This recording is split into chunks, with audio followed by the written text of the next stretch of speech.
So hello everyone, एक और question है हमारे पास। इस क्वेश्चन को आप ध्यान से देखो, है ना। ये भी एक इनऑर्गेनिक का क्वेश्चन है एवरीवन, जिसमें हमसे क्वेश्चन ज्यादा कुछ नहीं पूछा था, स्टेटमेंट बेस्ड है। ऑलरेडी स्टेटमेंट बेस्ड बहुत सारे क्वेश्चन पूछे जा रहे हैं अब शिफ्ट में। तो ये स्टेटमेंट बेस्ड में आप जब ध्यान से देखोगे तो फर्स्ट आयनाइजेशन एंथैल्पी की बात कर रहा था, तो ये हमारे पास ऑर्डर दिया हुआ है। हालांकि इस वाले में बहुत सारे स्टूडेंट को कंफ्यूजन हो सकता है और नहीं भी हो सकता है, ठीक है। तो यहाँ पे आप जब ध्यान से देखोगे तो सोडियम का इन जनरल कम होता है कंपेयर टू मैग्नीशियम। जनरल क्या, यही रूल है। मैग्नीशियम का ज्यादा होना चाहिए, मैग्नीशियम का फर्स्ट आयनाइजेशन एंथैल्पी ज्यादा होगा सोडियम से। तो ये तो है, यहीं से कैंसिल हो गया, ये स्टेटमेंट बिल्कुल ही गलत है। सेकंड की बात करते हैं। Among the calcium, aluminium, iron और बोरॉन, ठीक है।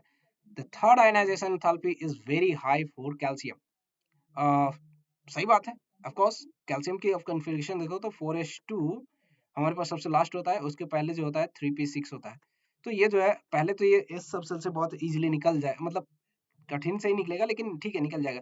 लेकिन जब थर्ड आयनाइजेशन एंथैल्पी की बात होगी तो पहले तो ये एक सेल कम से होगा, सेकंड एक सेल के अंदर से होगा, साथ ही साथ जो है ये फुल्ली फिल्ड से निकलेगा। तो इसकी थर्ड आयनाइजेशन एनर्जी बहुत ज्यादा होगा। कंपेयर की मैं एल्युमिनियम की मैं बात करूँ तो इसका हो जाएगा 3s2 3p1। तो इसका फोर्थ आयनाइजेशन एनर्जी सबसे ज्यादा होगा एवरीवन, ठीक है। फोर्थ आयनाइजेशन एनर्जी जो है बहुत ज्यादा हाई होगा compare to third one. Third one इसका बहुत ज्यादा नहीं होगा। इसी तरीके से आयरन की मैं बात करूँ तो ये हो जाएगा 4s2 3d6। तो यहाँ पे जो है पहले तो दो इलेक्ट्रॉन s2 से निकल जाएगा, फिर उसके बाद 3d6 से निकलेगा।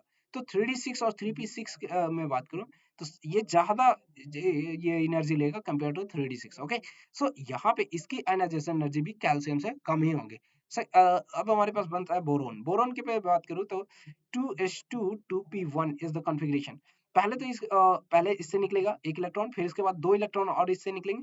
तो यहाँ पे जो है सेम ही दोनों से हो रहा है, तो इससे बहुत ज्यादा का डिफरेंस नहीं होगा थर्ड आयनाइजेशन एंथैल्पी का। फोर्थ आयनाइजेशन एंथैल्पी बोरोन का ज्यादा होगा एवरीवन, ठीक है, बहुत ज्यादा compare to third one, okay. So इसीलिए हम कहते हैं कि यहाँ पे जो है कैल्शियम का जो है थर्ड आयनाइजेशन एंथैल्पी जो है सबसे ज्यादा होगा इन सब जो ऑप्शंस दिए हुए हैं एवरीवन, ठीक है। आई होप कि ये भी जो है ये क्वेश्चन सबका सही होगा, है ना। क्या है, पहला स्टेटमेंट तो बिल्कुल करेक्ट नहीं है, दूसरा स्टेटमेंट जो है करेक्ट है, ठीक है। तो क्या ऑप्शन हो जाएगा, कोई है ऑप्शन हमारे पास? Statement is false, second, of course ये हमारे पास है, राइट।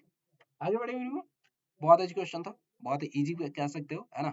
जिसको इनऑर्गेनिक से मतलब नफरत है उनके लिए तो फिर क्या ही क्या है, लेकिन जिनको इनऑर्गेनिक से प्यार है वो तो मतलब देखते ही आंसर कर दिया होगा। हमने 3 मिनट टाइम लिया है पर कोई नहीं, 25 सेकंड में इस क्वेश्चन को किया गया होगा, है ना। एक्चुअली एक्सप्लेन भी तो करना था हमें। ओके, आगे बढ़ते हैं एवरीवन, नेक्स्ट क्वेश्चन देखते हैं।